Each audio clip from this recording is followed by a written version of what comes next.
Um, what Saturday? Hey, here's Phoenix.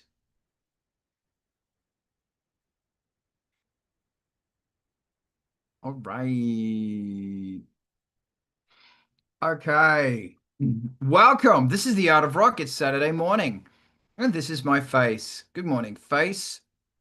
First and foremost, I want to thank the Tongva people and acknowledge them as the traditional landowners of Los Angeles, California. That's where I am right now. Don't hold out against me.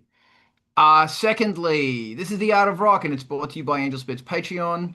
And I've got a whole bunch of blinking screens at me telling me that the world is on fire, but that's okay. So the thing about the Art of Rock is that we help you make your music happen. We talk about composition, overcoming writer's block, and stuff to do with music, and it's good fun. At least I'd like to think so. This is streamed every Saturday morning. Won't be streamed next Saturday morning, but we'll still be meeting up on Zoom, maybe record it, maybe, I don't know. There, on Angel Spit's Twitch. Go like Angel Spit's Twitch. Like and subscribe. Oh, I fucking hate saying that. There's Angel Spit's YouTube. We're also there. We're also on Facebook, but who cares? This is brought to you by Angel Spit's Patreon. Thank you so much for supporting Angel Spit's Patreon. And if you're not in a position to support it, go like it for free because I'm putting heaps of stuff on there for free because money's tight for everyone right now and community costs nothing. We're going to get to that today. May May's new album is kickstarting. Go check that thing out. Go back that Kickstarter because it's bloody awesome. My new album is also live. Go get that shit. It's the new Angel Spit. It's El Doperino. Vulture Culture on Wednesday night. We talk about synths. Alistair, it's good to see your face. I'm wearing a t-shirt. So if you like synths and you like being around synth kind of people, Vulture Culture is your place. And you can get this t-shirt that I'm wearing here because we want to support Alex because Alex is awesome. Okay, so there's an amazing music channel you need to know about called MTV TV. And once we're done there, I'm getting to it. Adam, speak of the devil, we are rating to MTV TV. And I'm promising you, you're going to find your new favorite band there. And if you've got a band, and I'm really sorry if you've got a band, and you've got a video, email them, and they will play it. It's great. Everybody needs. Oh, no one's playing my music. MTV TV will play your music. I promise you. Um, they've also got a Patreon. Go support them. We need them to be supported. I'm going to do that one last. Rezi, thank you for being an amazing co-host. And thank you for having a show for us to be amazing co-hosts on. You bloody legend. Um, this is a whole bunch of the other human beings who will hopefully be joining us today. I hope you don't mind me calling you a human being. Um, Reminds me of a joke. That's why I said that. Hey guys, today's a very special day. There's a very big protest, peaceful protest going on today.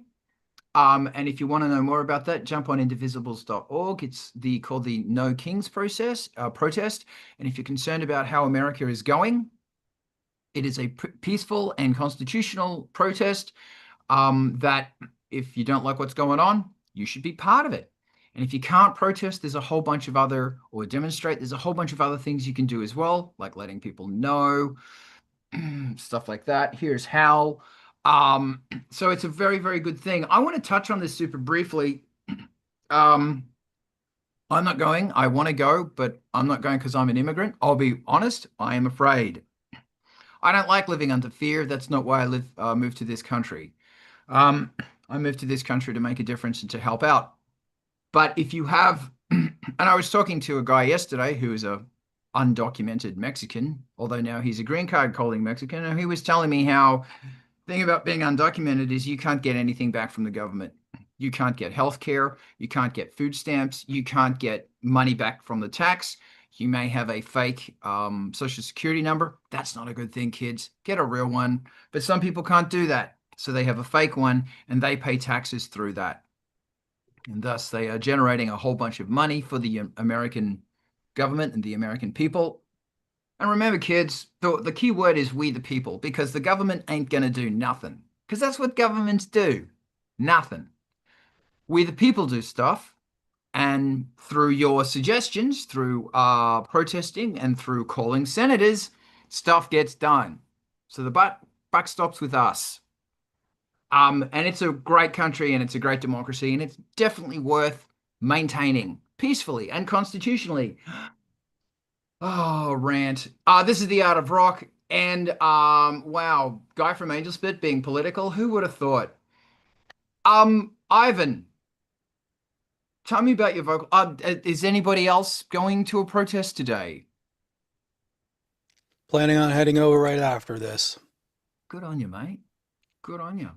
Also, the that's true, Alistair. Also, there's a bit of an economic blackout happening today as well.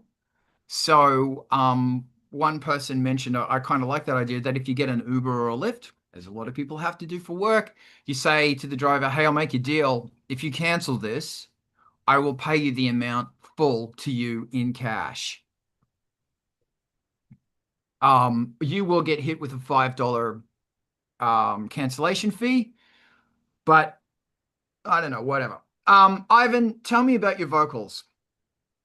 Yeah, so making the kind of music we make, I mean, there used to be a tradition of, you know, watching TV with a cassette recorder right there so that you could just, grab audio bits from the TV as you felt like it.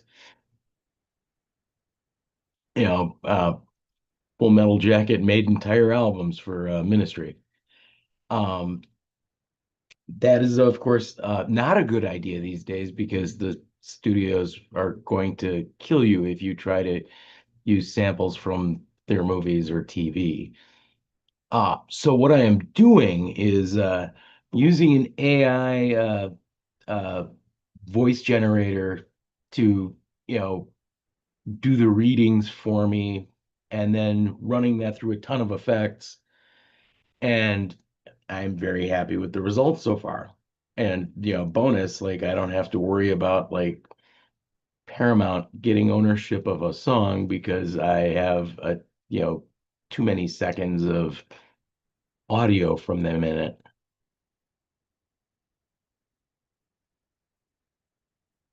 That's bloody great. How are you fucking the sounds up?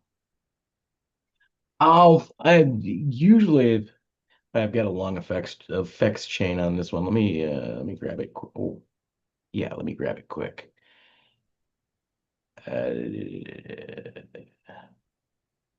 Oop. Yeah, okay, yeah. So I'm running it through wires, which is a VST that emulates an old Soviet wire recorder. And then I run that through a flanger, and then a whole lot of like cathedral reverb, and then I finish it off with a fracture to just kind of fuck it up a little bit more. Okay. Um, this sounds amazing.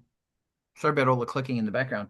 Rezi, talk to me. What are your thoughts on this? I hope I'm right about this, but as I understood it, I'll do a little bit more research after I say this. Um, NASA footage is public domain and you can use it in Yes. published stuff.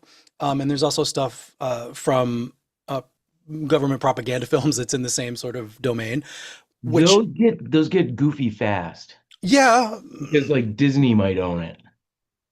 uh, mm, let's assume that we're sourcing them correctly and aren't using Disney claimed ones. Let's say from NASA and National Archives and Checks Notes, uh, uh, Fed Flicks collection, perhaps Yeah. something. I haven't looked into that one yet, but I know I've used NASA stuff in commercials that went onto television in the past, and at that time legally we were cleared for doing it. Yeah, I mean It's NASA truly stuff public is domain. pre-cleared by default. Like, Yeah. So there's probably some also amount of like actual preacher radio kind of stuff and voice of authority weirdness that you can get from looking into the Prelinger archives. Because a lot of those old instructional films are fully public domain by now too. And yes. the risks and benefits to using truly inspired scripted stuff from real voiceover artists or actual personalities from days gone by differs greatly from the more modern 11 Labs VO kind of stuff that gets generated. And it takes all types, certainly, and depending on what you're looking for. But there Yeah, are still some sources one where of we the can go. probably the biggest advantage of you like 11 Labs is you can get them to say exactly what you want. They will make audio for you on cue. Like, Absolutely. And my argument and counter to that is the serendipity and inspiration of finding stuff, of, plumbing the depths of weirdness and finding phrases and bits, which was my inspiration for using voice and speech samples in yeah, the early, and more industrial like inspired kind of era of the 90s. But it is that is a really valuable thing that method brings to the game. That like 11 Knives, just you have to go into that inspired already. If you're not your host, mhm, you can't, you're not going to be able to experiment with it enough. Um, but if you do already know what you want, mhm, instead of digging, you know, you can just absolutely. make it happen. And the other thing I wanted to mention is, of course, stuff that's actually labeled Creative Commons so that you can label your stuff in kind, that it is copy lefted, so to speak, and allowed to be used with attribution, that kind of thing. There's plenty of material out there that, yeah, with the correct attribution on your published work is perfectly legal and encouraged to use in the spirit of the remix. Yeah, I mean, the big trick with all of this is like you end up plumbing the actual depths of entertainment law off like way too quick. And there's some really vicious lawyers out there.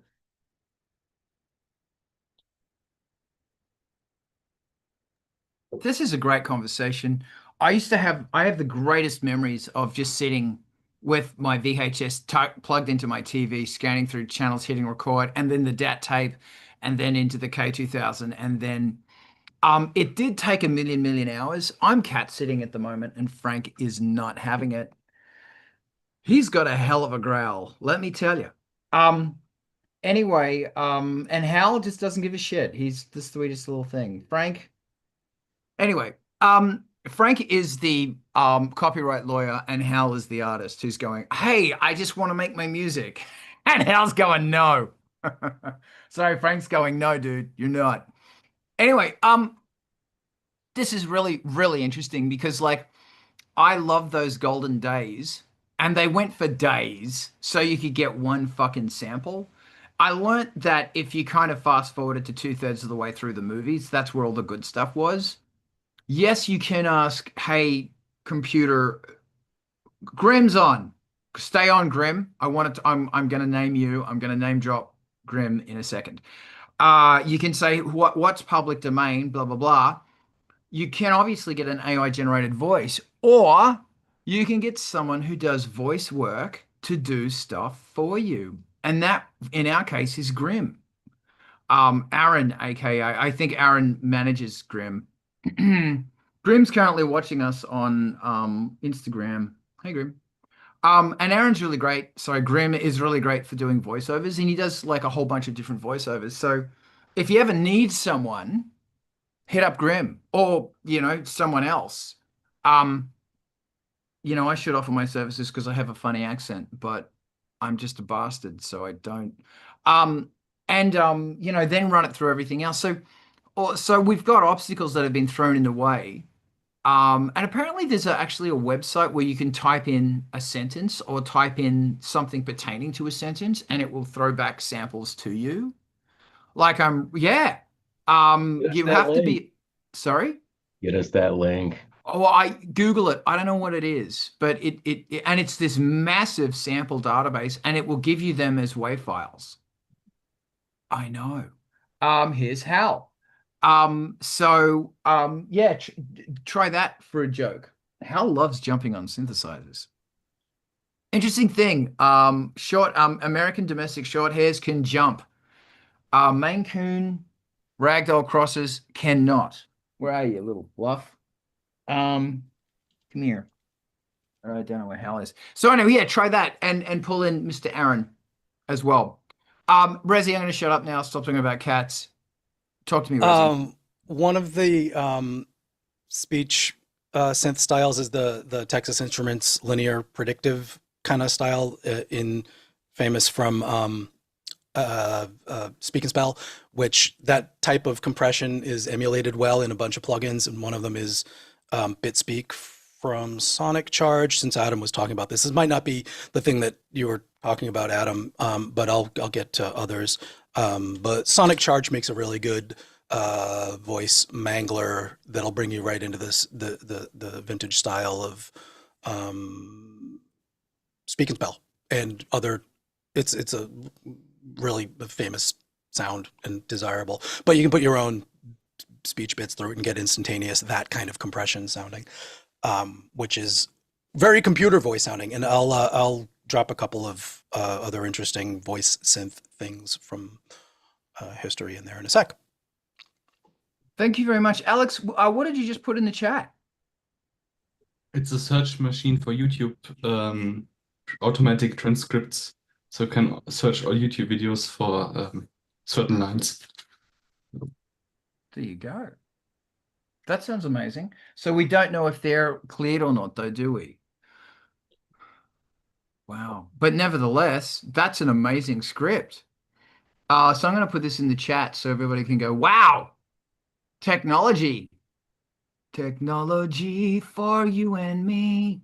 That's a horrible song, Carl. Jenna, welcome. And also Sonic Charge, I'm going to copy Rezi's over.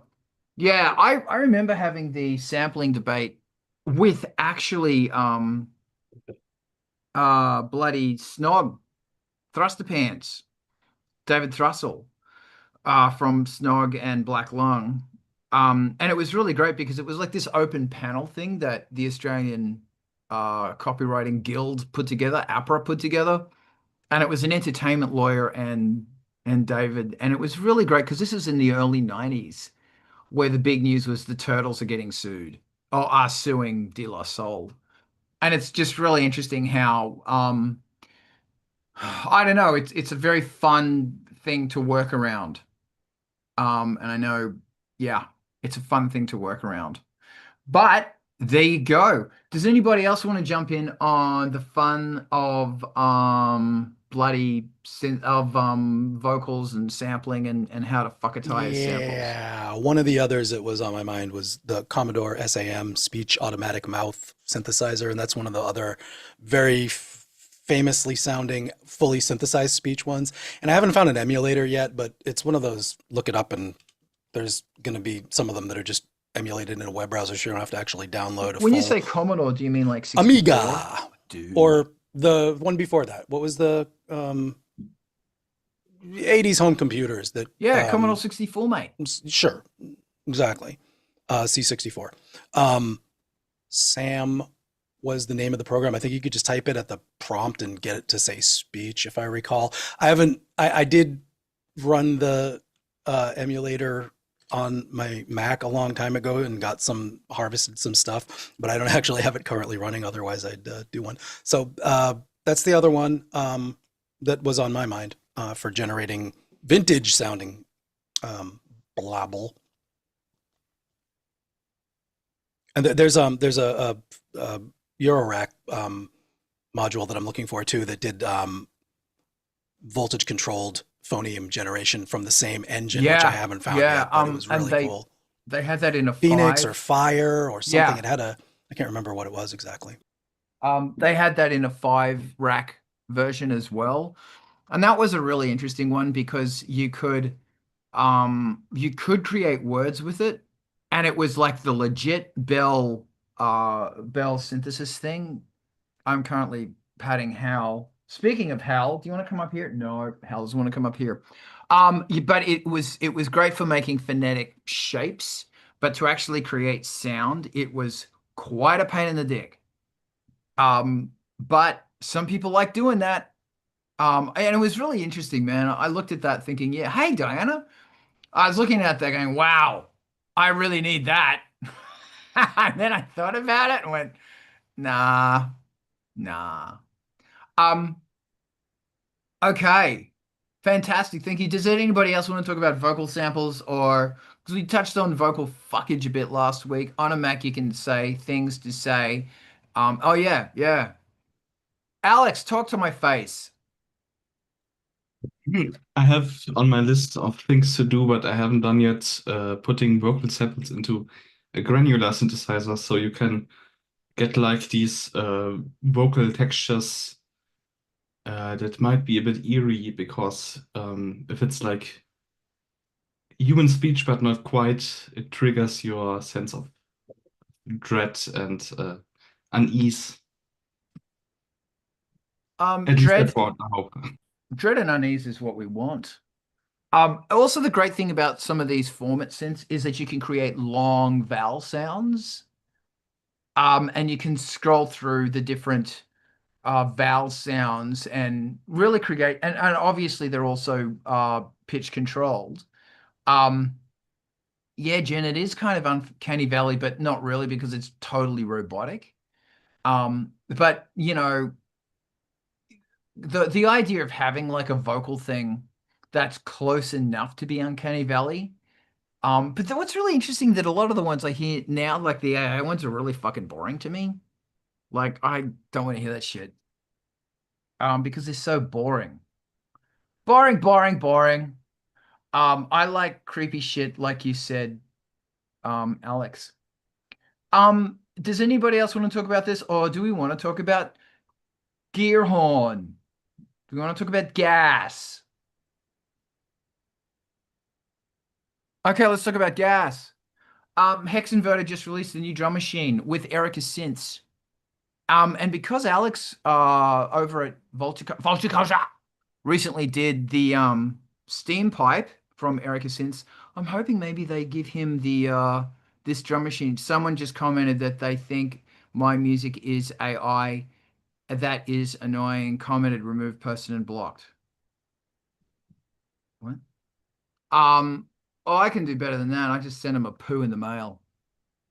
Um, okay, so yeah, Hexinverter and Erica Synths have got together because Hexinverter is helping out uh Erica Synths. Sorry, Erica Synths is helping out a Hexinverter, and they've released this drum machine. So go have a look at this drum machine while we're talking about it. It's really interesting. It's a bit it's like 1600 US. Erica Synths I think are in Latvia or something. And Hexinverter are in Canada. That's Stacy. I'm a massive fan of Hexinverter, and I've got a lot of the components that are already in this drum machine. It's got two kick drums. One's the 909 kick drum, one's the 808 kick drum. The thing about it is that it doesn't store the sounds, the actual sound shape of them. It's predominantly pure analog, but it doesn't store where the notes are. Um, it's the thing about Hexinverter is it's focus. They call it mutant for a reason. Mutant drums is because they're brutal. And the brain that is ticking it all together from Erica Synth seems like it's pretty solid too. But the thing about it is that if you set up a drum thing, you can't store the drum sounds because they're analog and they're per knob recall. As soon as you turn a knob, it's gone. Um, it's very interesting that the 909 kick, for example, which I think is the greatest God's gift to fucking kick drums, it's got a sub on it and it's got all of this really wonderful madness on it, which on the module is CV controlled, but on this drum machine it's not. At least I think so. Where the knob is where the thing stays, and you can add accents but you can't get in there. Same with the hi-hats. You can do all this stuff to the hi-hats, like fuck with the pitch and the clap as well. Best fucking clap ever. Because you can go from like harsh, terrifying noise to fucking dirt. Um, anyway, yeah, Flame, that's it. So, that's that. Did anybody want to talk about that, or has this conversation completely fallen flat on its bum?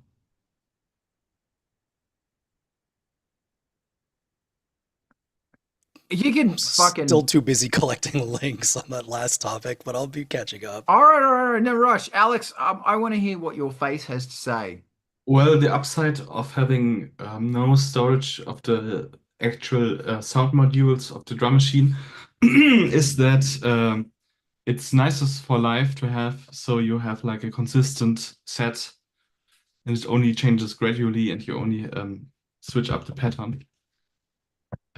Yeah, and I think it's also encourages you to tweak it every time to what the particular situation needs and not just rely on presets because you know Kick 2 always works.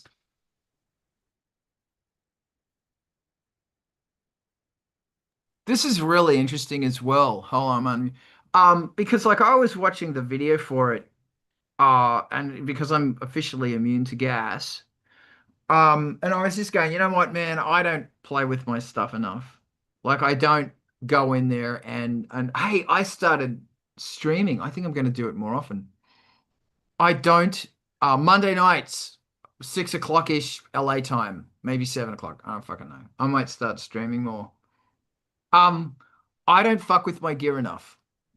And every time I watch these videos, I love watching videos about gear that I own because it's like, and this is terrible, this is heresy that I say this, but I'm getting into presets because like you listen to someone else's interpretation of what the synth can do, and it's like, fuck, man, I'd never think of that. Obviously, you're going to tweak it, but when I go through the sounds that I generate, it's all kind of samey because I'm looking for that sound. I'm looking for that Wang Chun, that yellow bell.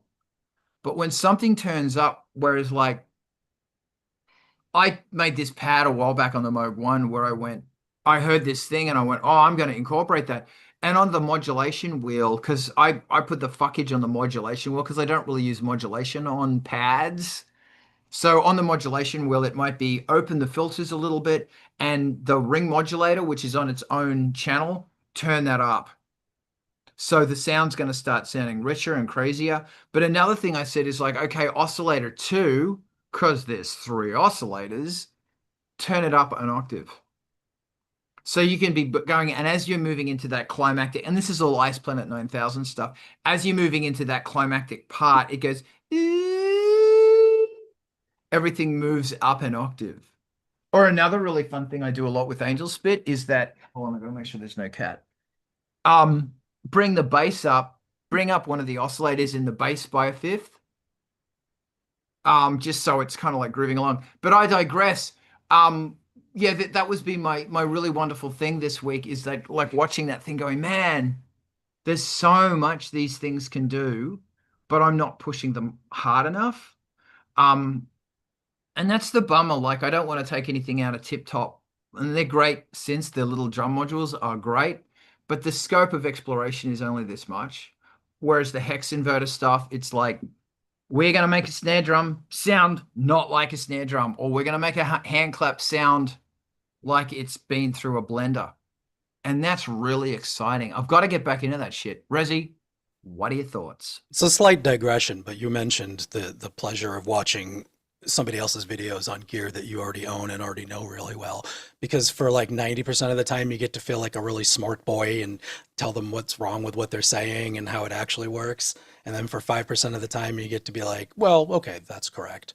And then for the other 5% of the time, you could be like, okay, I didn't know that. That's new information. Thank you.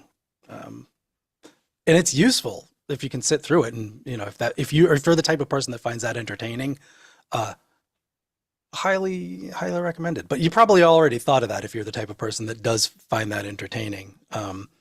But you know, the fact is, there's always plenty of stuff, and I exaggerate those numbers that you didn't think of, and that somebody else's attitude and baggage that they bring to bear on the same gear, you know, is from a different planet than you're on, and it's really cool. I just wanted to support that. It is a really fun part about like, you know, having another brain to work with, because we can't always have people that we work with because reasons. So if you pull their sound in, like it's like Alex has got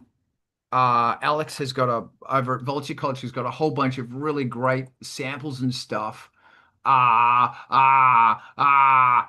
This is me grabbing some of them. So he's got a sample pack. Here's the link to that sample pack. And there's a whole bunch of really fun things that you can be doing in that. There's some great synths. Grab those synths, play with them. He's also got the diodes that I need to. I don't have the bloody link to it right here, but the dust diesel diodes drum machine samples from the Kawaii fucking 50 whatever it's called. Bloody epic, and they're all on the Emacs now. Um, yeah, there's just so much you can do with stuff because you don't think, and that's the great thing. Like the Hydrosynth, Jesus, anything you want in the whole wide world, but you're always making sounds like fucking Blade Runner. And that's my problem, is that I'm always making fucking sounds like Blade Runner. Or big fat bow farty Moog sounds. And getting out of that is a fun thing to do to separate your mind. Does anybody else want to jump in on this exciting conversation? The also take a look at the Cydrum drum machine. They're pretty new as well. Um, it uses two table oscillators to not do it analog, but not just playback samples. And apparently it's very good at like going into metallics sort of sounds.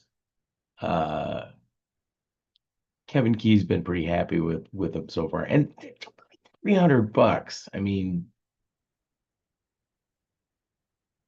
Is this a sample based thing? Is it a modular no, thing? And can we get a link? let me drop the link, and it uses two wavetable oscillators instead of samples or just an analog circuit, All right, cool. which is actually kind of an interesting and or cool solution to generating percussion. That sounds absolutely amazing. And if you could do that, that would be bloody great. And thank you. Where's the fucking hold on. I'm Carl and swearing at things is what I do. You put that in there, honey. Yes. And what I'm gonna do is, hey, boom. There's the Rust, the Vulture Culture's Diodes and Rust, which is the samples from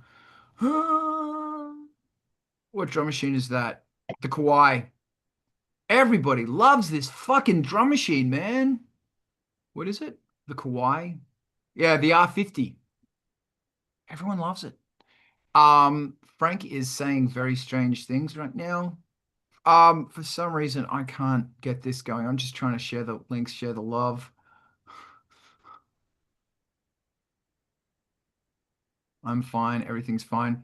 So what you are sending me is an actual analog device that makes plinky plonk noises. Oh my God, there are so many tabs open and they're all fucking gas.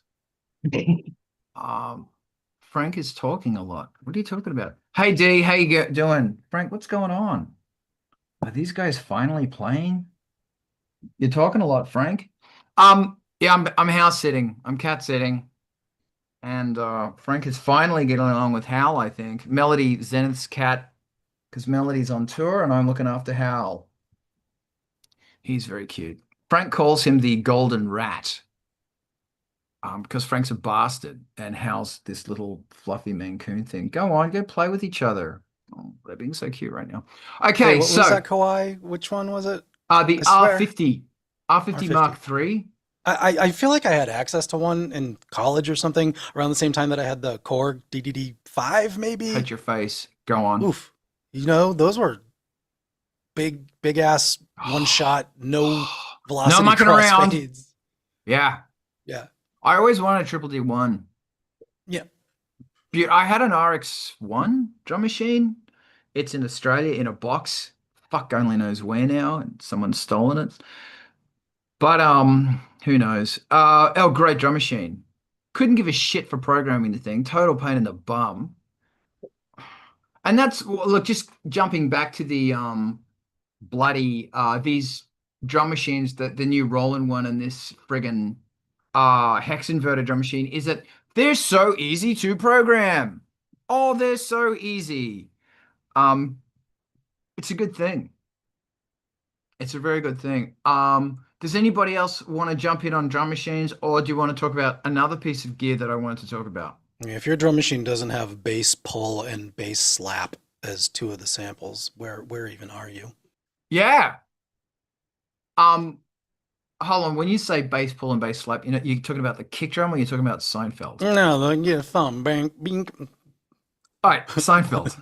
Right. Funny thing about airplane food. So what's the deal with airplane food? What's the deal? What's the deal with drum machines? Um, It's not even a drum. It's a percussive instrument with strings, but it's not a drum. yeah, it's not a Why would you have the machine. bass in there? Um, okay. Dude, is it Costanza? Who's the guy? Who's the crazy guy with the hair? Oh, that would be Kramer. That is so me. He's my spirit animal. Anyway, so 2HP, why are we talking about synths today? 2HP just released a thing called the Blur. And that's a really interesting thing as well. Um uh so there's another company called Noise Engineering who have something similar. Noise Engineering are made in Hollywood, in LA, Los Angeles. Really fucking good shit. And a lot of noise engineering stuff is also available as plugins because they are digital, so there's plugins involved, but apparently they're very intensive. So if you have a standalone module, they can do all the grunt. And the noise engineering has a fucking reverb called a bat, and it's the best reverb I've heard in my whole life. They've got another fucking thing. Bloody reverb delay unit that's mixing chorus and noise and pitch and craziness and delay to create this wildness. And it's really beautiful. So anyway, 2HP have got this thing called Blur. I think they called it Blur because they went, no, we won't call it smear.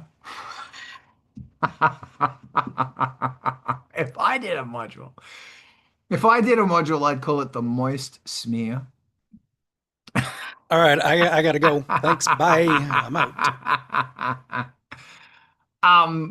Why don't they call it the smear? I mean, come on. But anyway, they're calling it the blur. Um, and then if it's no good, I guess they'll call it the blah. But it is mono in, mono out. And it's basically chorusing, delaying, making it wishy-washy. And you can get some, depending on what you do, you can get some very interesting thing. Back in the olden days, they called it the wet splat. Thanks, Steve.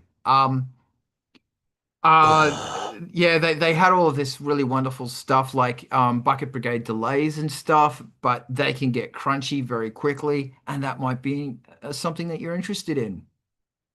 But I don't know if anybody familiar with the 2HP blur smear, want to talk about it, or does anyone not give a shit? Not the Blur, but I do have a bunch of 2HP modules over in the rack over there. And like the 2HP modules have always been very good to me. They do the things that they say they're going to do. And also, like, they're always, I've never worried about what I'm spending on a 2HP module because it's never that expensive. It's not like buying an expert sleepers module, which will occasionally feel like you've spent too much money. So, Awesome. Oh, sorry. but Yep, you're going. Go. the Blur actually, sounds alluring in that, like, that is doing something that I would find use. Because like getting getting a module that does fuckage is a good thing. Razzie, I'm gonna shut up because I want to hear what your face has to say.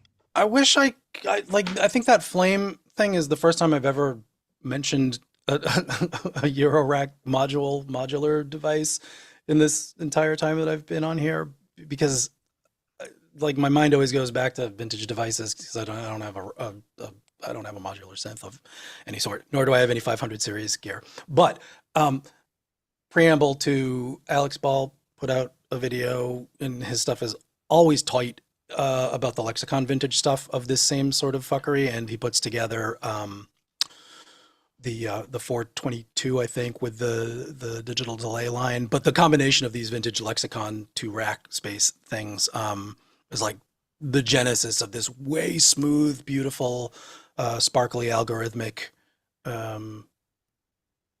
digital reverb.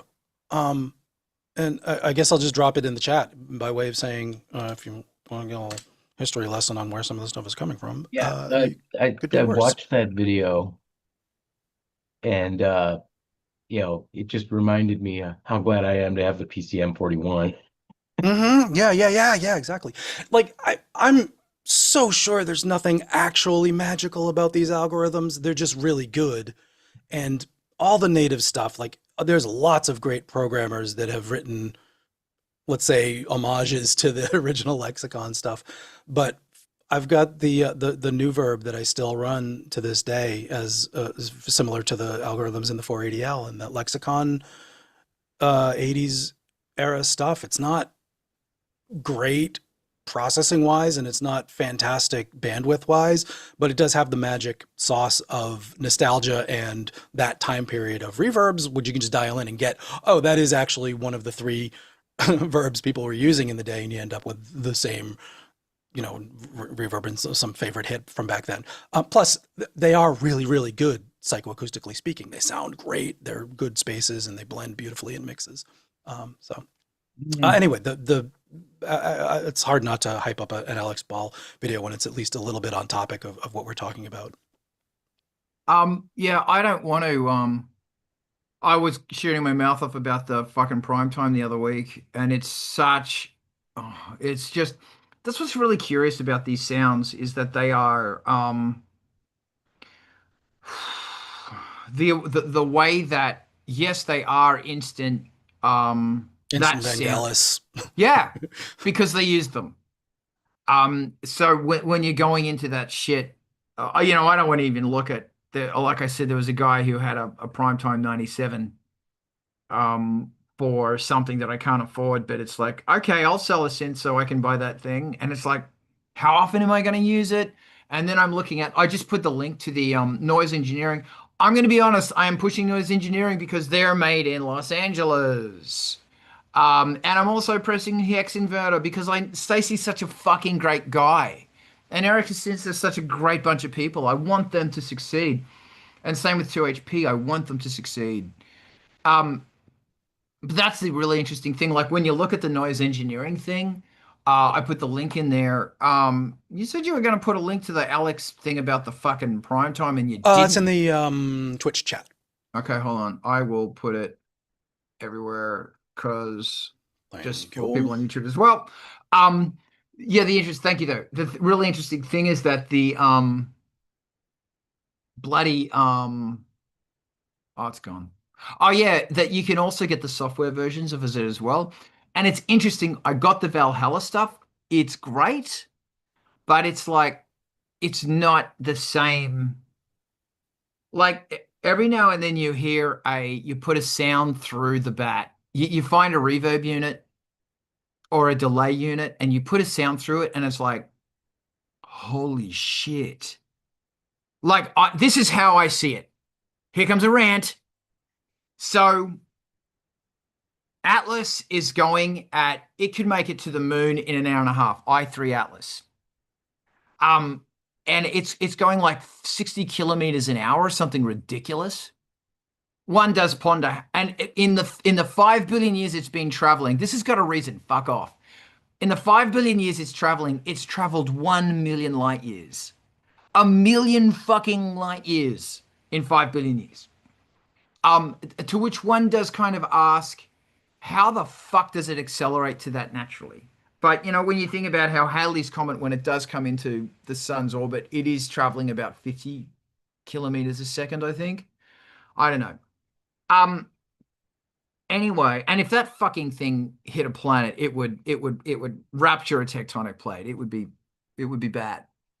Um, I have always felt that I want to find a reverb because, space shit and everything. That if you imagine spitting on a rock or telling a rock a secret and then you throw it 2 light years that way, and then you got to throw it pretty hard past the Oort belt, and then it's going to come back to you. And while it was mixing with the bits of stuff in space, it's listening to everyone and they're all having a chat, very slow chat because it takes a while. And it's like, hi, bye, because they're moving so fast past each other. But what song would it come back singing? And how would it express itself? Like this is like the music of blue whales, the music of planets. And I'm not talking about Holst. So because I can't achieve that, exactly, space. What reverb or what units? And obviously that fucking lexicon prime time, you hear it and you go, oh, that's space. And incidentally, that thing's mono as well. But this bat reverb from fucking noise engineering, it's the sound of deep space because it's not just, same with the Eventide stuff.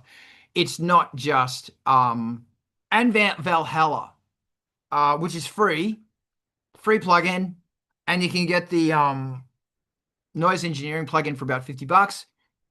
They're not just adding a reverb, but they're also putting on a really fast shimmer. So they might be taking something, delaying a certain region, adding excitement, adding a bit of chorus, and modulating the pitch of the entire thing ever so slowly. So it becomes this absolutely massive spill of sound. And because of the way they've changed the algorithm of uh fucking reverb over the years, it's not as intensive, so they can handle it and blah blah blah. That's what I want.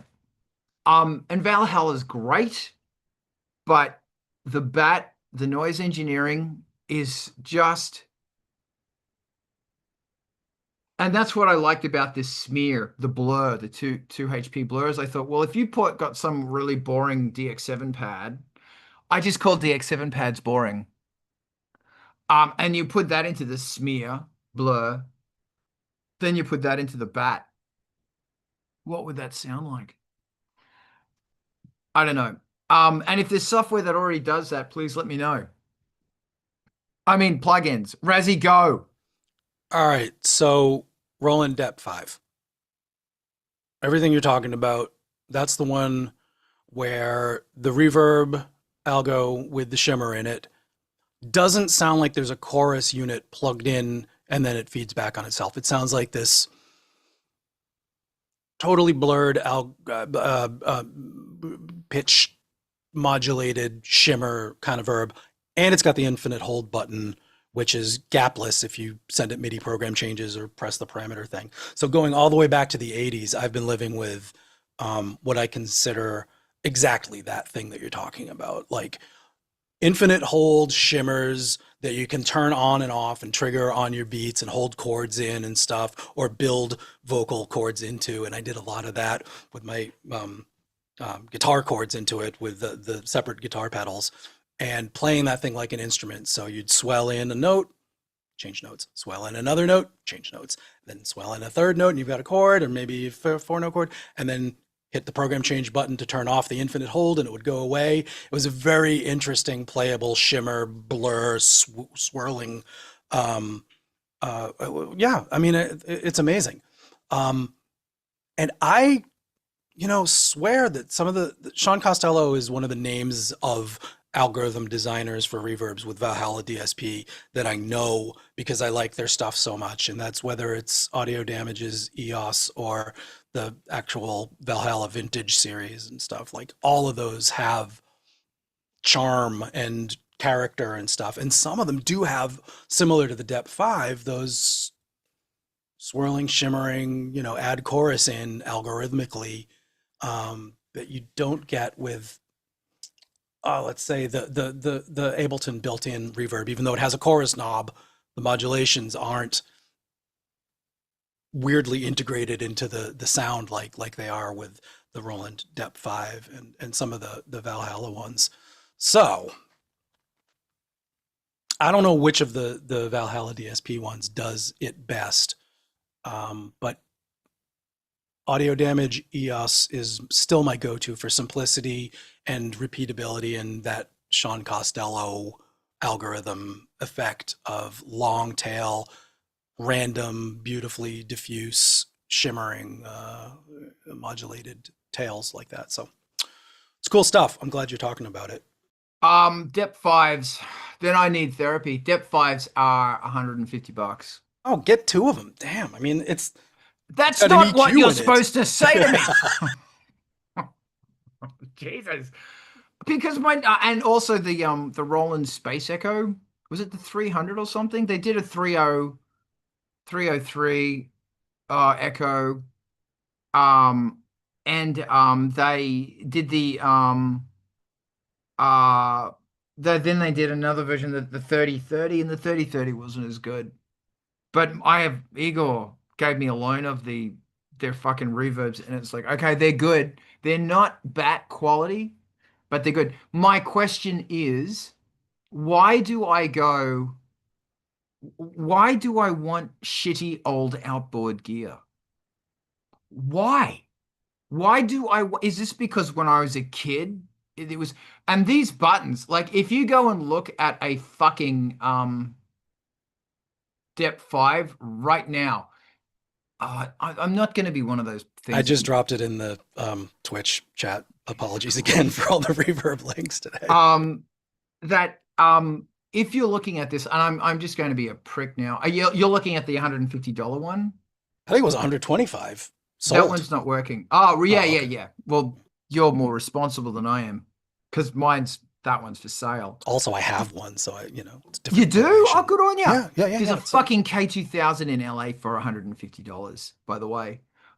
Anyway, I digress. What's fascinating about this shit is I keep wondering, look at those knobs, and unless you were a musician who went through, is it because it's nostalgia to me? Is like I've got a really good fucking I don't know, man. I've got a really good fucking reverb over there, a chorus over there, like the Roland SDD 1000. It's brilliant. Shitty old fucking digital thing, and they say it's the best sounding one. I never use it. But I got it because, oh my God, I need this thing, and the buttons and the knobs are so cool, but I don't use it. And I just wonder why. I'm going to shut up now, and everybody's going to give me just to put a cap on that. Knobs don't always equal success. The Depth 5 that we're talking about, they don't interpolate. There's zipper noise in almost every parameter. Some of them you can get away with, but like it's not like you can actually turn the knobs and do something expressive with it, unless you want it to go, and then maybe that's what you want. But it ain't pretty. Kind of hot. Phoenix, I see his face. I'm sorry, I'm just masturbating. Give me a minute. Can you control those knobs via MIDI? Yeah. I don't know about the SysX, but you can definitely do, if you have the same algo in 2 different programs, it will smoothly interpolate to the next program. If you switch algos, it crash noises and stuff. But can you say, okay, this knob is controller 5 or 26? No assignable controls. They're all parameters and shift. 1, 2, 3, 4, 5, 6, 7. There's only 8 knobs on the front of the thing and a couple of switches. So no reverb length and all that. Well, we're getting back to the fucking Chaos pad. Yeah. And that's so funny is that somebody needs to send me a poo in the mail. That it's that. Oh, I need this thing. I've got the fucking thing as a Chaos pad. What is my problem? I don't have a couch anymore. Alex, help me. Well, I think there's something special about those old units because they have so many quirks that modern gear doesn't have. Having said that, I think having the choice, I would probably go for a more modern reverb than an old one. Personally, but yeah. For example, like the one in my Korg 01/W, I hate it because it's like really plasticky and without much depth. Yeah, and that's what's interesting as well, is that old reverbs, I got to be careful what I say here. Like when you can't compare, like depending on what you want. If you want that snare sound, then it's the Thing 05. What is it? The Yamaha They had the 5 and the 7. It's the snare sound. Rev? Yeah, yeah, I got offered one for free. And of course I went, no. And of course I instantly regretted that. But it's the gated snare sound, the Rev 5s. But as far as like massive, oh my God, chords, nah, you kind of need something bigger or a really good spring reverb. Ivan, and by the way, Alex, thanks, but you didn't help. Ivan, help. Okay. I mean, there's a lot to be said for old 19-inch rack gear, from back in the day. And I'm looking right at the PCM 41. It brings a few things to the table that modern gear and plugins don't have. Um, the like preamps on any of the old gear they're gonna be old and weird and maybe goofy and maybe aged up some. Um, which will affect the sound. And then like having the buttons and knobs is actually handy because like mousing around to, treat a treat a reverb or a delay like an instrument is a horrible pain in the ass. Whereas like just reaching up and twisting the knob because now it's time to do that, that's easy. Um, so like it's got those advantages, but at the same time, like, one of the problems with like your old vintage gear is, you know, depending on what it is, it may just live in the studio only because you don't dare take it on the road where something bad's going to happen to it. And, everybody's going to be unapologetic about something being bad happening to it. Um, at which point it just hangs out in the studio and waits to make a backing track, which, that's useful. But at the same time, like you kind of need to balance between, old vintage gear and new stuff that you can feel okay about taking on the road because it's replaceable. Um, being able to replace something when it breaks is a pretty valuable thing.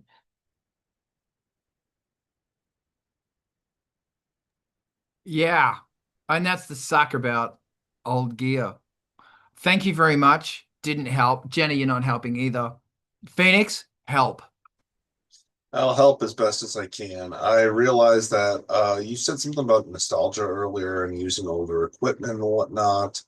And from my understanding and interpretation of that, the reason that nostalgia is so good is because it provides a feeling of safety and comfort and familiarity with that person or persons. And that's why it's so useful, with what's going on. And because people are familiar with it, they develop trust with the thing they're looking into, be it an older thing or whatnot. It also helps connect people because younger generations are like, oh, this is retro, this is cool. But the older generations are being seen and heard through the equipment and whatnot. And it also creates things that are different because in a copy paste world, like, oh, this is actually being done by hand, this instrument, instead of just copy paste. And it also helps people build stories together, young and new. So that's my thing. You're absolutely correct. Yes, that's absolutely right. Um, it's just the strangest thing. Because this gets into a really interesting fucking thing about music and about the process of music. Yes, hello, Frank, come here. Ivan, talk to me. Oh, yeah. Well, I'm getting ready to, build the new studio desk up on 3, as I get ready to move into up on 3. And, one of the things that it's definitely getting is 18 U's of rack space for rack gear because I know I'm going to use it. Uh, and I kind of like my rack gear. Also, I'm not here to help. This whole panel is getting very hostile. Carl, you're muted, but we just missed our opportunity to see. Was that the other cat? That was like it's hard to tell in the small thumbnail. No, no, this is Frank. Frank, okay, good. Hi, Frank. Oh, good. Say hi, kitty. Frank. This is Frank. And he's letting me know that he's bored and he wants to be played with because that's what he does. Yeah, no, this is really interesting. Sorry, Ivan, your hand's still up, and Frank just Yeah, let me put it down. out of Frank. Oh, okay. Alex, did you want to talk about Frank? Sure. He's really scared. The floor is yours. Um, Honestly, I think even reverbs in inexpensive mixing desks have become quite of acceptable.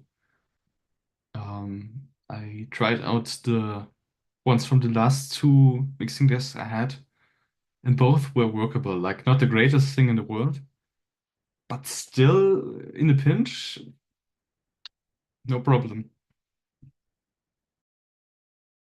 You're absolutely right. And that's the other thing here is that, like, the audience doesn't give a flying fuck about, oh, that reverb sounds so great. They don't care. What they care about, they don't see sound as, oh, the kick drum, oh, they don't see that. They say that they see this big compiled statement of stuff, and it's how it makes them feel. And it's very important that musicians get to that point as well. That maybe a DX7 going into like what Brett has an Alesis 4 or one of these Roland things could be the best sounding thing ever that you've ever heard. And I always go back to, thanks, Frank. Yep, that's a Moog 1. You just walk all over that. Oh, Jesus. I also go back to like Fever Ray's album uh that is where she used all this stuff from the 90s. And it sounded awful, but it's the best fucking album ever. Okay, I gotta go. Resi, floor's yours. I don't know. Who's got a hand up for something? I don't have anything to add to this. I already said my piece about Frank being cute. If Jojo comes by, I'll have something. So Okay. Yeah, he goes, so I've got the Voyager up there, and he's learned that if he walks behind the Voyager, he'll get whatever he wants. Um, and this is, I was saying to Melody, like, I don't want Hal to learn bad. I don't want Hal to learn bad habits from Frank. Like, I don't want Hal to learn trauma from Frank, and I also don't want to Hal to learn, well, if you mow at 5:30, he'll get up. And the trick is don't stop. Or jump on the bed or do something like that. I don't want him to learn that shit. And sure enough, we are now day 3 into this experiment, and Hal's mastered the art of manipulating Carl. I'm very manipulatable. If you're a cat, whatever. But anyway, there you go. Okay, so what are we talking about? We could keep talking about cat training and behavior. Oh mostly. my God. Yeah, but cat training, I'm all about it. It either slaps or it doesn't, says D. That is the truth. That's really interesting as well that D makes the comment about how painters have to be able to step back and decide whether the composition is coherent before releasing it, and it's viewed. And this is what's really interesting about making music is it's so easy for your head to go up your ass. And you get lost in the reverb and you get lost in all of this shit. And it's like you are trying to paint a picture that people can look at and go, oh, pretty picture. I like that picture. I want to look at that picture once a week, once a day, whatever. I want to listen to that song, frequently. And the more you get caught up in And this is my problem. The more I get caught up in the sounds and the more I get caught up in XYZ as opposed to the way it makes you feel, because I'll argue that music is all about how it makes you feel, the more you move away from the audience. And it's interesting as well, and everyone's talking about cats. That's fine. It's interesting as well that I just noticed you're on Twitch on YouTube. Everyone's over on Twitch, but that's fine. Um, it's really interesting that I totally forgot what I was saying. Gone.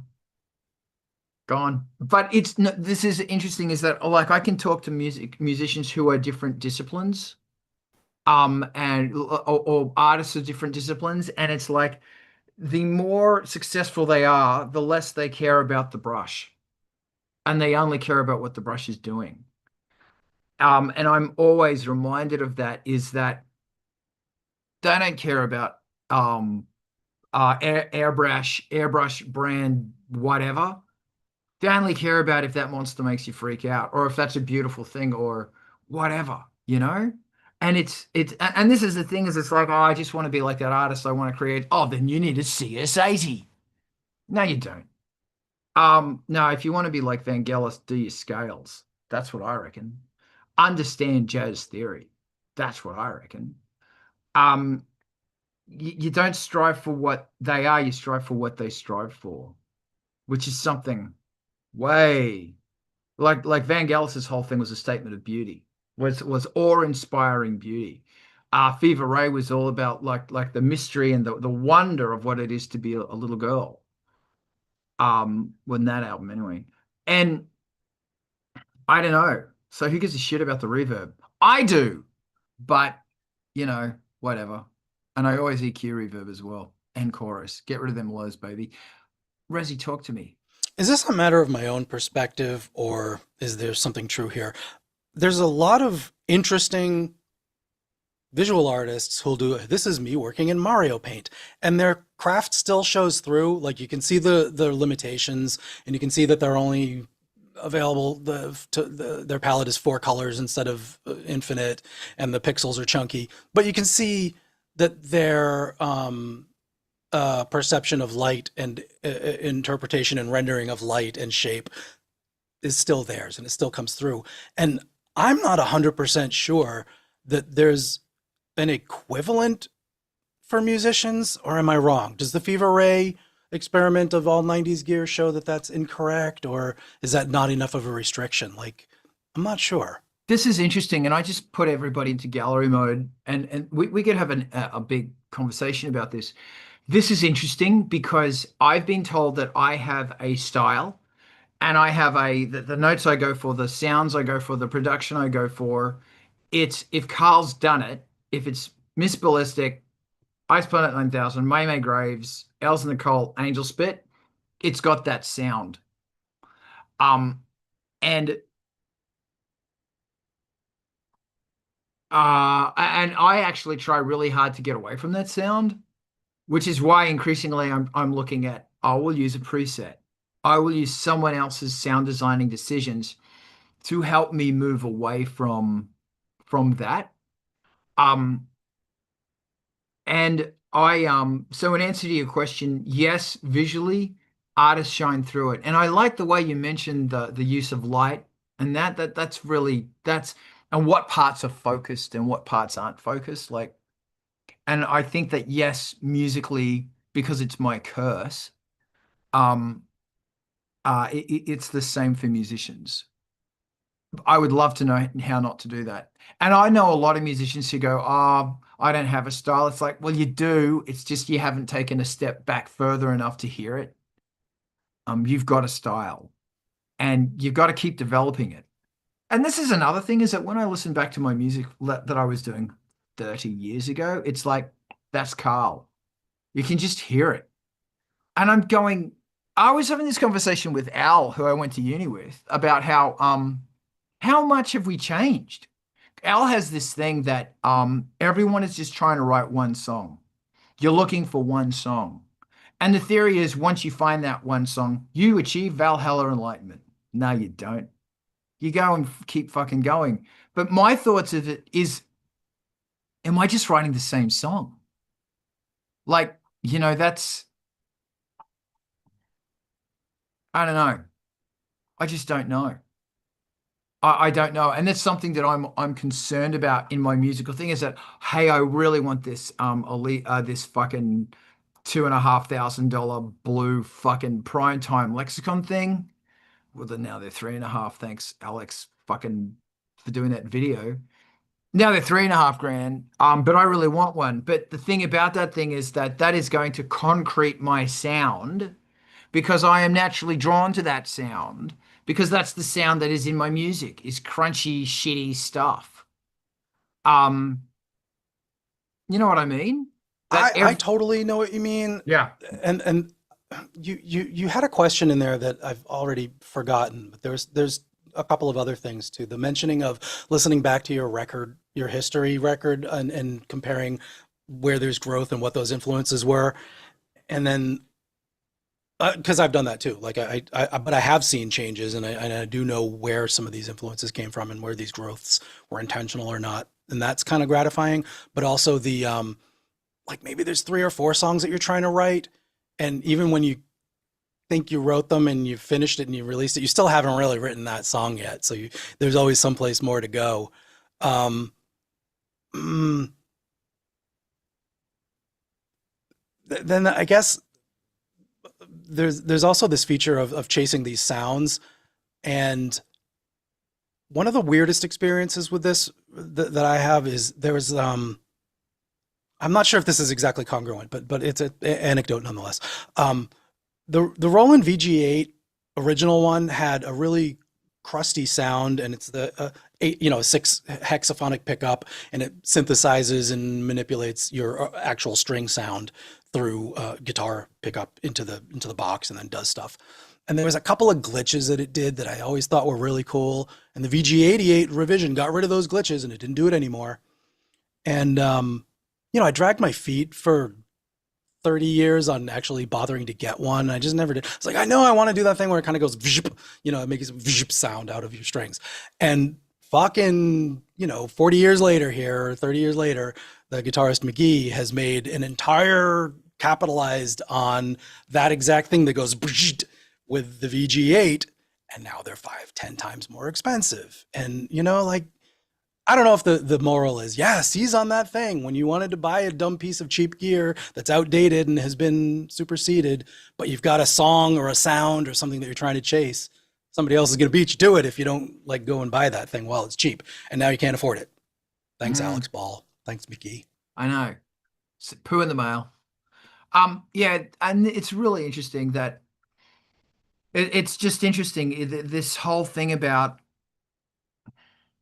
your sound and the importance of your sound versus actually writing music versus but your sound is really important versus the music's actually important too, but maybe it's not important. I mean, like I'm mainly talking about people who are like Mylar Melodies dude who I brought up a while ago, that some people they fuck around for the sake of fucking around, and that's great. So for those people who have achieved that level of enlightenment, this is not for you. This is for people who actually want to, put out music, those poor souls like me. Um, I actually also think it's very important to listen to the tracks that you're working on within the album cycle, to have them to always be listening to demos. And I stopped doing this for a few years, 10 years. I've started doing it again. I believe it is important because it helps you, it will stop you from making the same song over and over again. Because even in the most minute ways, you may have already done that. You may have already done that sound choice, or you may have already done that note choice or that riff choice, or that rhyming scheme in the album. It's good to try not to double up on that. Yeah, because you can forget. I forget. Takes me 2 years to write an album, and in that time, I forget all the details. But when you listen to the whole thing finish, it's like, hey, dude, you just did that 3 songs ago. What's going on? Or when it comes time to listen to the album, it's like, fuck, that's the same riff. And I've had that before. Uh, I've had that before. Pull it out, do it again, send it back to fucking mastering. An expensive fucking mistake. Ivan, talk to my face. Yeah, I gotta say, like you're 100% right. You do like it is really valuable to listen to your own demos during the process. Particularly, I mean, for instance, you kind of nailed it on the head, right? Is make sure that you're not being redundant with yourself. So you're actually like growing and trying to improve and do new things. And like you catch yourself, you know, falling into a comfortable rut, which sort of sucks. Um, a thing I've, been thinking about for the last, 5 minutes is, um, when I, buy gear or VSTs, whichever, um, in the end, what I often end up doing is buying tools that help me sound like me. And so like it ends up being a you know a collection of stuff that will get me there. And things that won't get me there, you just end up not having a lot of interest in them. The demo of it just won't ring clear. Um I had never really considered that in the past, but that's very much what I'm doing. And I don't know if that's a bad thing or a good thing. It helps me sound like me. One of the things that we need to do to, establish a brand is, consistently be ourselves and figure out who ourselves is so that we can do that. Mm. Um, and, like, we can go back and listen to any other musician in time and, like Prince never sounded like Duran Duran. Duran Duran never sounded like Slayer. I mean, there's a reason these things happen this way. Because they're, like establishing a brand, and how they sound is part of that. It's a surprisingly big part.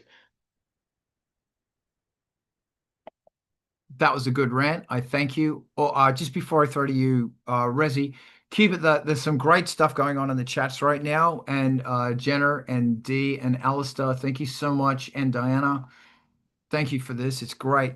Rezi, where's your brain? Oh, damn. Like, Ivan harkened back to the thing that I was trying to get at about what you were saying, Carl, but then Jojo sat on my keyboard and I can't type myself notes, so I forgot. But yeah, the topic of constraints is sort of what's swirling around, and we haven't landed on this in a few weeks about like picking your set of restraints to constraints to or restraints. Hey, if you need a physical stimulus for the project, um, the idea of choosing like a mode or a set of tempo or a key that you've never played in on an instrument or some transposition that you've never done to stimulate working outside of your comfortable habits or try to forge new ones is similar to that effect of the artist working exclusively in Mario Paint and coming up with something that's still similar. And I guess, Carl, what it lands back down on is your sense that your identity always comes through, back from the early days, like it's a you piece.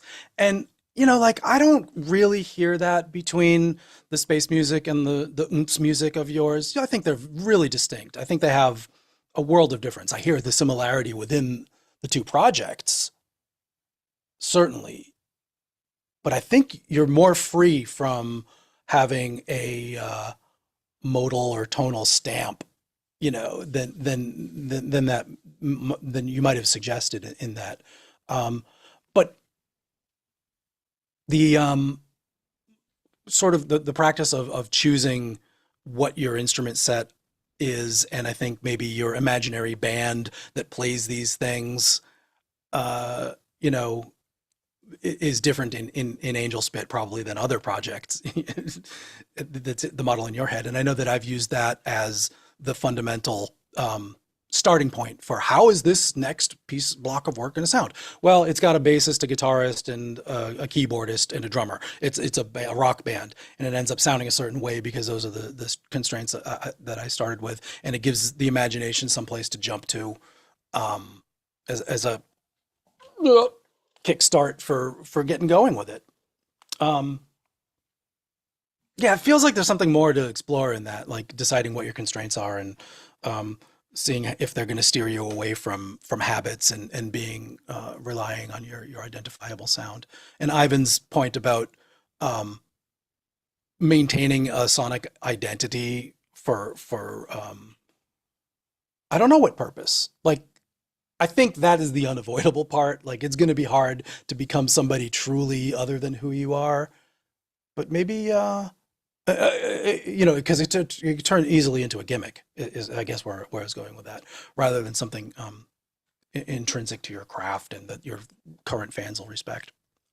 I don't know. Thoughts. Great thoughts, and I thank you.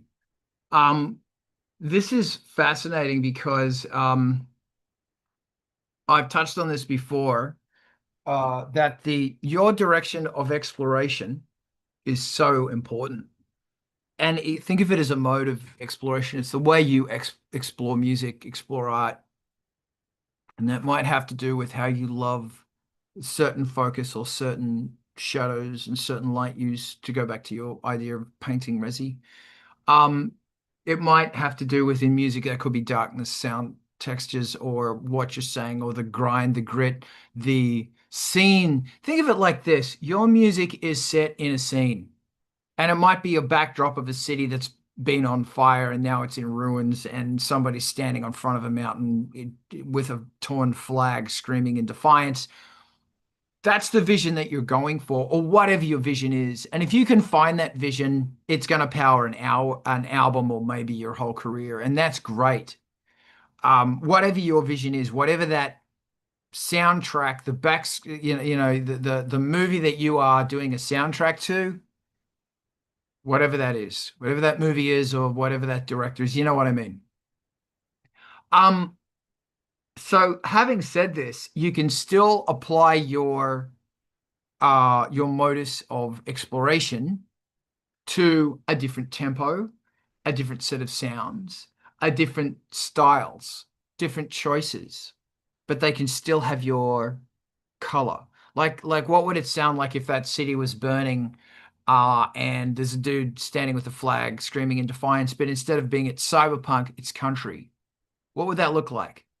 That's fucking interesting. Or it's jazz, or that's interesting. Or it's ambient music, or it's totally out of the park. It's swing, it's bebop, it's Indian ragga music. What would that look like? It's still you, it's still the set of paints, but you're applying it to something else. Before I go on an epic rant, Rezi, did you want to jump in? Your hand's still up. Yeah. Jenna mentions the idea of, in the chat, bringing it back to finding a style, and I sometimes forget, as old people who think we're beyond that point, that is where so much of the work goes into this, before we're even like trying to rewrite the same song or worried about if we still have an identity, is finding what your voice is as a creator, as a creative person. There's years, maybe a lot of years of stuff that lacks not personality but persona, and it, like, and I think Ira Glass, I'm probably paraphrasing something he said, where you haven't found your comfortable identity that you feel like you're speaking as yourself, and you're still sampling from other people, and it's people aren't going to recognize what your kind of taste is in what you're doing until a certain point, in how many pieces of music you've written, or how many pictures you've drawn, or photos you've taken, and you've found something that people can recognize as you, and that you can point at and say, yes, that is what I intended to do. This has my taste. This matches with the sensibilities that I've uh, assessed as important. And if you never do that, you may just have fun making music. But there is a moment, I think, that a lot of creative people strive for from the beginning of making art, and not knowing what your criticism is about your own work, and not knowing what to leave out of your repertoire of tunes that you wrote, and not leaving stuff on the cutting room floor of your visual film tapestry that you're making of a career, and switching from trying a lot of stuff and failing to coalesce in a moment, of identity and voice and taste, to that maturity, let's say, of at least having a sense that you're speaking as yourself and saying the things that you intended to say. That's a process, and there's, think back on before you might have achieved that, and if you haven't achieved it yet, think ahead toward specifically what it's going to feel like when you do cross that threshold, and propel yourself there. It's really powerful. Mm. Yeah, yeah, it really is. And Adam mentioned well, I mean, like we're talking about Bowie, flip genres, and what's left is you. Yep, totally. Um, so something fun that I do with Ice Planet 9000 is I come up with scales. This might be a diversion. Did anybody else want to jump in on this, or? Okay, so something I do with Ice Planet 9000 is I'll come up with a scale. Thing about Ice Planet 9000 is I like fucking with chords, and they're chords that aren't normal in the same key chords. They're all over the place chords, because it has a certain cinematic deep space kind of mind-opening vibe to them. But the thing about those chords is that there's no scale that runs through them, because you're going from C major to E flat major. Fuck is that? Um, so I've got into this habit. And this really works with when you're going outside of chords. You might want to try this. It's fun. So you write down all the chords that you're playing. Let's say I'm going C major, E major,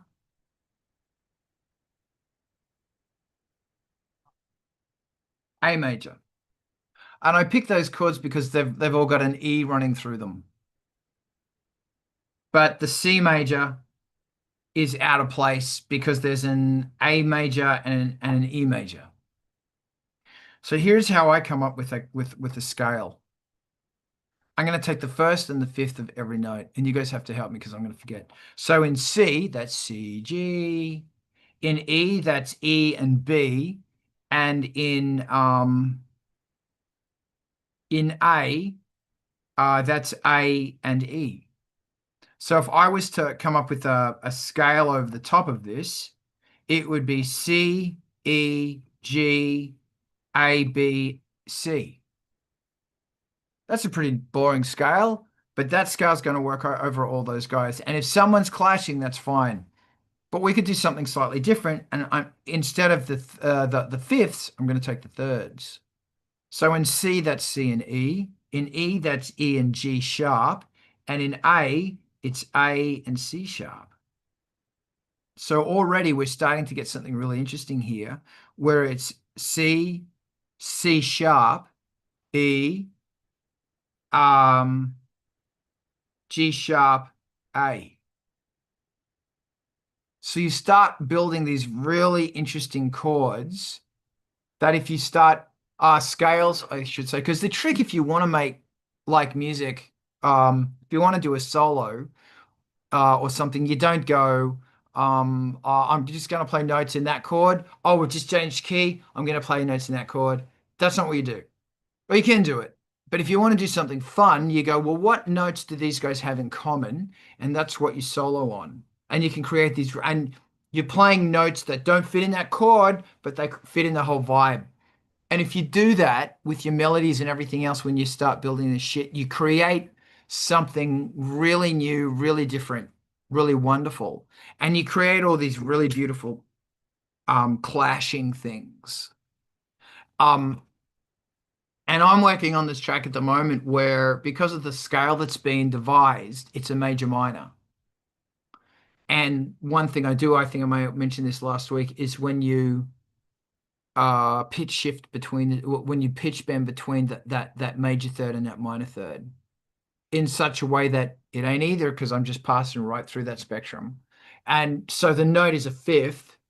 For example, in C, it's C, G, but that third is either E flat or E. Instead of going E or E flat, I'm going to hit the E and I'm going to bend down to the E flat.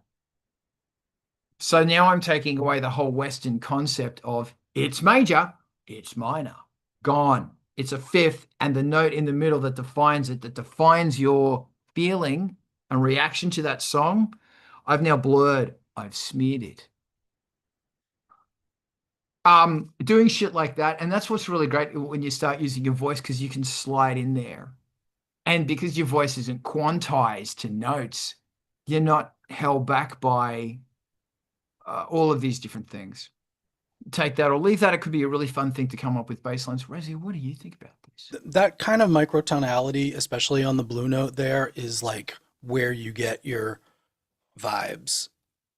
Like bending and sliding between the major and the minor third is such a defining part of picking a scale. Like, and it's something that we lack on Equal Temperament. So being able to slide into that and move into that with voice or violin or something that doesn't have discrete pitches is super cool. And using your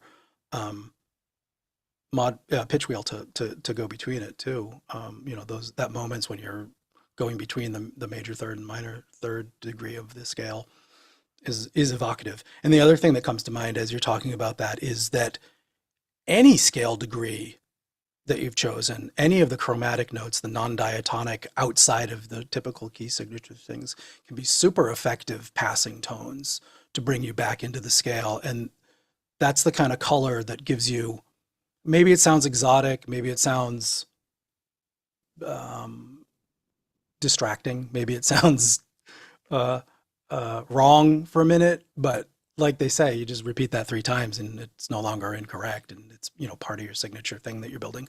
But looking for those passing tones that aren't necessarily diatonic in the key on those 1, 3, 5 degrees of each chord or the scale that you're in, that's where you get the haunting stuff. That's where you get the signature evocative moments, and I really appreciate searching for those, and I hear it in Ice Planet too, that you've done that.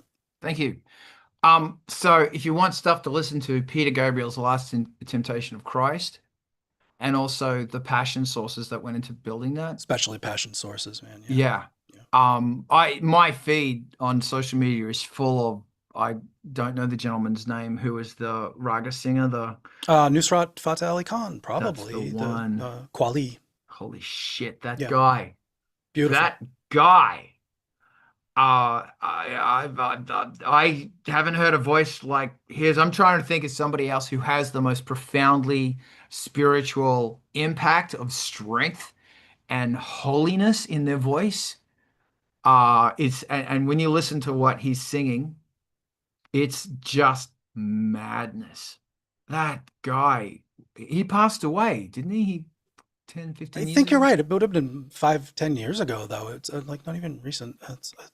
If somebody could put a link to one of his songs on YouTube or something, and I can paste that link into here, Yeah, that would be great, because his stuff is. I think the duduk players, Gasparian, Dvar Gasparian, also. So the Armenian duduk being the other between the notes instrument besides Ali Khan's voice. Isn't that a double reed? Yeah. Apparently very hard to play and get a good tone out of, because you hear people honking into that thing sometimes.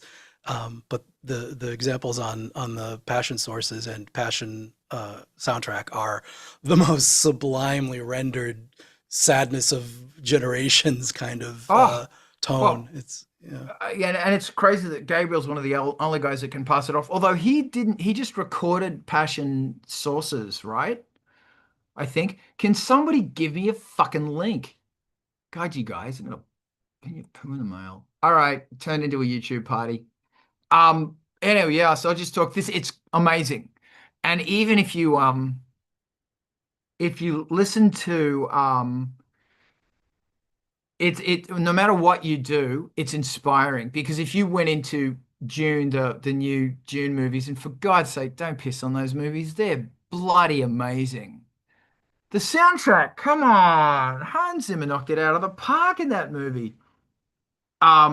What's going on in there is really, you can tell he was very, very inspired by that area of of the world and the tonalities of that area of the world. Um, and just the way that they will go, here's C major, but I'm going to hang on a D flat. I'm hanging on that D flat, and then I'm going to drop down to that C. And every time they pull these, what the fuck chord note is that? What is it doing? It's like, oh my God, you're transforming my heart right now. Magic, magic, magic. And you can use that stuff in industrial. Do you remember that massive city that was on fire with somebody holding a flagpole going in defiance, whether they're playing country or whatever it is? Start throwing some of that stuff in there. Um, it's really great. Like if you've got a bass line, for example, that because I talked about C, D sharp, E. C, D sharp, E. C, I'm sorry, not D sharp, a D flat, E. C, D flat, E. C, D flat, E. Write it down. C, D flat, E. Make a bass line from that. And then have that bass line chugging away.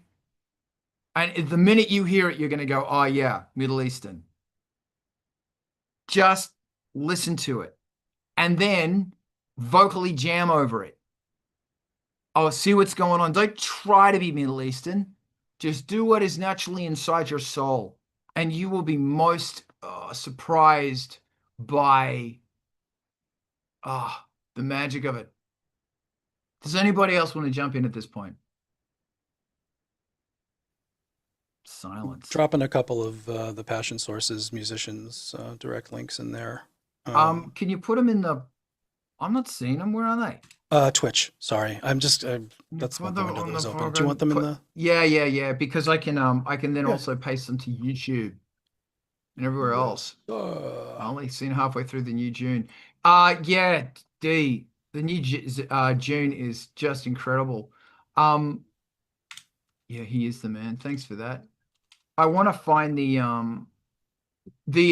Passion Sources and also Last Temptation soundtrack is everywhere on YouTube. You can have a listen to that too. Phoenix, talk to me, baby.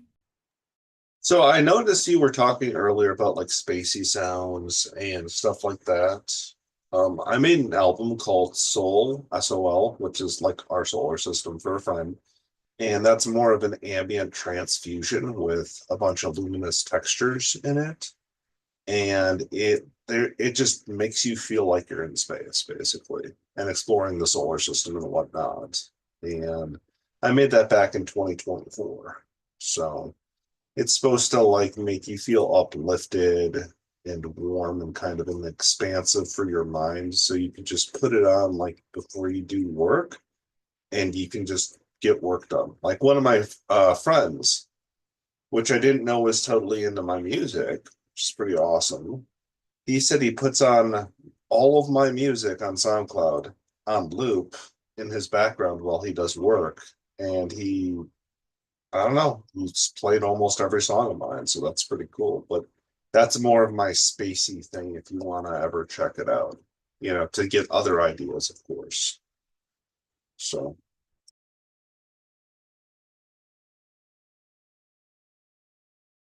Thank you I think very much, as Peter Gabriel haunts away in the background. What process did you go through with that? What did you use different chords? How did you achieve that? I went through. Oh, bugger. Can you unmute yourself? I just muted you because I'm a Yeah, you bastard. muted me. I'll mute myself now. Please go on.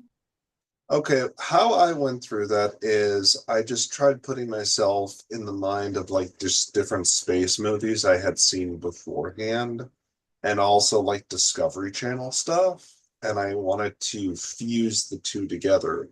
So I wanted to make it like science fiction, but also like exploration itself of just not just those TV shows or whatnot, but more of an introspection too. So like you're listening to it, you close your eyes, and then you start getting all these different thoughts and ways to do other stuff. But I don't know, I couldn't sleep a lot.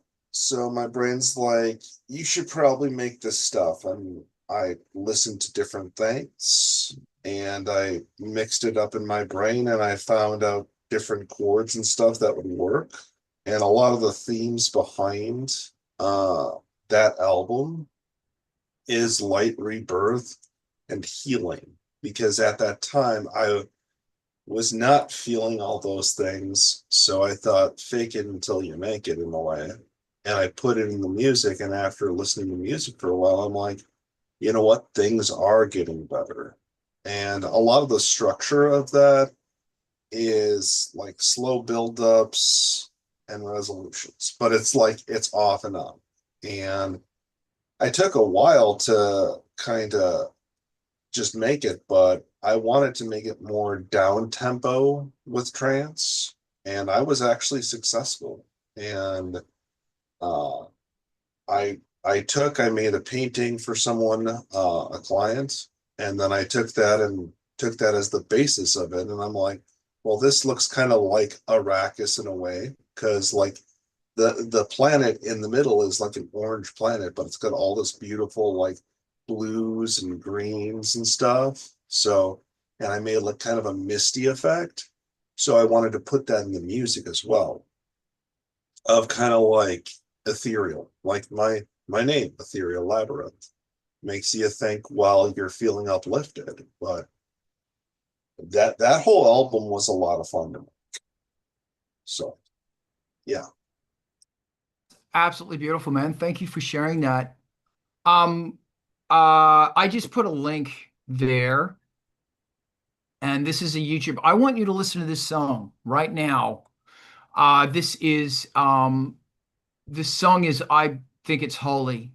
Uh it's I'm not even gonna try and say his name because I'm gonna shame him and his family. That's Shaud.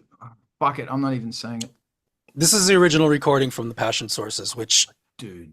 if you're not familiar with it, we should just at least mention this once. Peter Please. Gabriel's Floor's yours, go. Passion of Christ soundtrack had a lot of the musicians and inspired by these particular recordings, allegedly, but they are, in the true sense of the world, music at the time, which not the conglomerated version that you get when world influences a musician, but these are the original sources from cultures around the world and their sort of traditional musics, whether they be vocal or instrumental, and they are ear bending. And at the time you discover this, while you're trying to find new things to do with your music, you will be, if you haven't heard it, expanded. You will find new things for little finger bells. You will find new things for the notes between the notes. You will find new things for breath. You'll find inspiration and religion in your music in ways that you hadn't, or you won't. If it doesn't click, it doesn't click. But there is stuff in here that it makes sense why this was used for the time period that the Passion of Christ movie represented. And anyway. Thank you. So the song I put in there, and I apologize to 1,000 years worth of beautiful musical culture. Oh, fucking hell. Just listen to it. You can try and say it, Resi. I'm gonna post it in here, and you can try and say it because I'm gonna fuck that up. But this guy is singing. He is channeling something amazing, and you got to remember that this music is based on a musical heritage that is. It's got its footprint several thousand years old. Like this is holy music, and this is you hear it, and this is joy. And you listen to the freedom and do the fucking drums. Everything about this, like the tablas and everything that's going on in this and the little accordion. Um, this guy's nuts. Like this guy is off the scale. And you're just sitting there and you're jamming out to this wildness. Listen to what, and he's Pakistani. There you go. And it's great.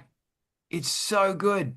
You So get transported right back to 1205. yeah, Like, it's a direct attachment to the Sufism, historical, ecstatic, meditative. Yeah, it's an interesting, engaging style and yeah. practice And you quality. gotta also know that these people, each musician who's playing this is Yoda. Every one of them have got grand black belts in kung fu music.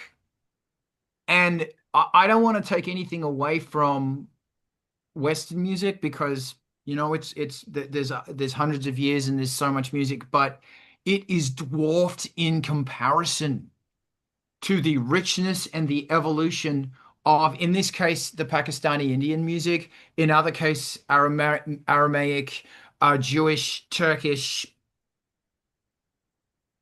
Um, there is a world of, yes, Middle Eastern musics, that is above our understanding.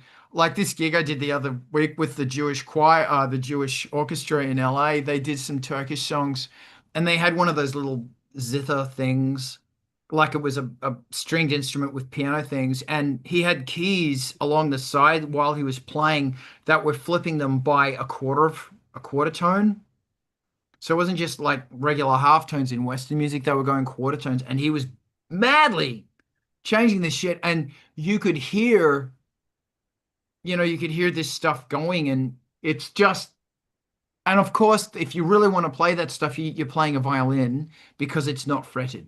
So you can, uh, and also on your social media feed, if you want some really cool shit on your social media feed, start watching these people on social media. Start watching when they do vocal drills. It's not just it's I am disgracing them by even attempting. The scales are just golden. And if you haven't seen the movie RRR yet, you got you gotta see it. I know it's Bollywood, but hey. Apparently that guy did another one called Two Brothers, which is equally insane. You But know what? One of the things to note, just as you sort of skipped right over the topic, but when you hear the notes that approach each other, a lot of the notation is just designed about around that coloratura. The notation in underneath the libretto of these things just shows the shapes and contours, and the mode is assumed, by that we're in the desert and it's 1253, and this is the way that music feels, and the contours and shapes and approaches to the notes and departures from the notes are what they're talking about, not the notes in the scale themselves and the fixed pitches. So the malleability and expressiveness of the contours and stuff is and is that's what's paramount. amazing is that like the thing about like I said, there's a lot of those flutes and stuff. I know you can half cover the notes to get half notes and stuff like that, and so therefore they are tied to a certain scale. Violins are not tied to a certain scale. There's a lot of accordion in this song, and I'm not sure what the scale of that accordion is because I know that's a Pakistani accordion.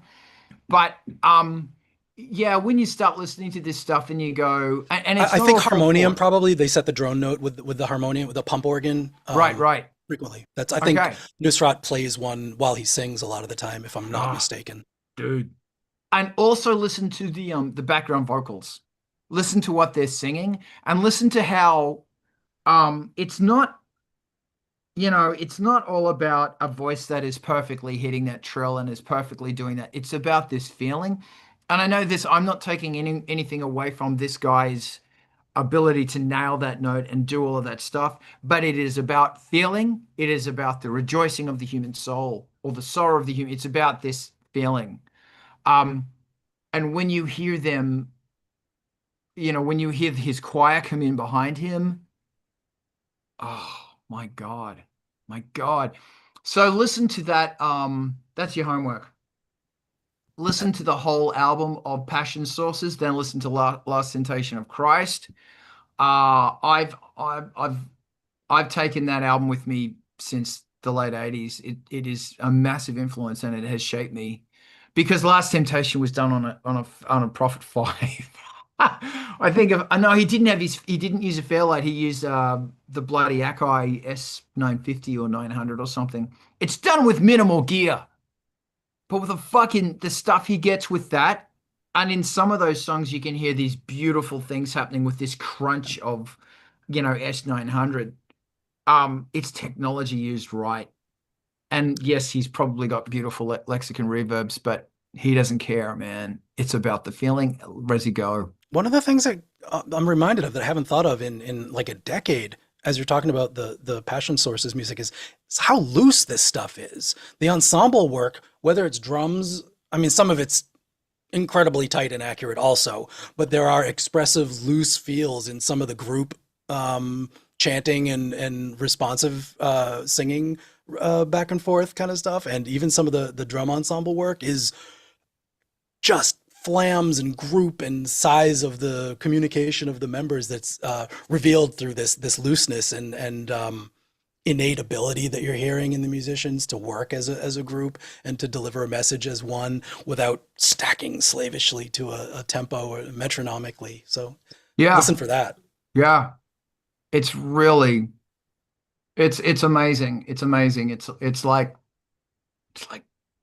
is So mind much of the stuff expanding. that we don't do with a grid tempo Yeah. sequencer. And that's something that we can really take with us into doing industrial music or what the fuck ever. Is it? There comes a time to go, yeah, you know what? Fuck it. What happens if I? And what happens if the people, the Yodas and the Kung Fu masters that I'm learning from are not, Western orientated? Like, where does this go? And remember, kids, C, D flat, E. That's your homework. C, D flat, E. Oh, it is the beginning of something beautiful. Yeah, yeah. And if you want to be really cool, that D, in fact, that E I mentioned, C, D flat, E, you never play an E. You're always bending that E.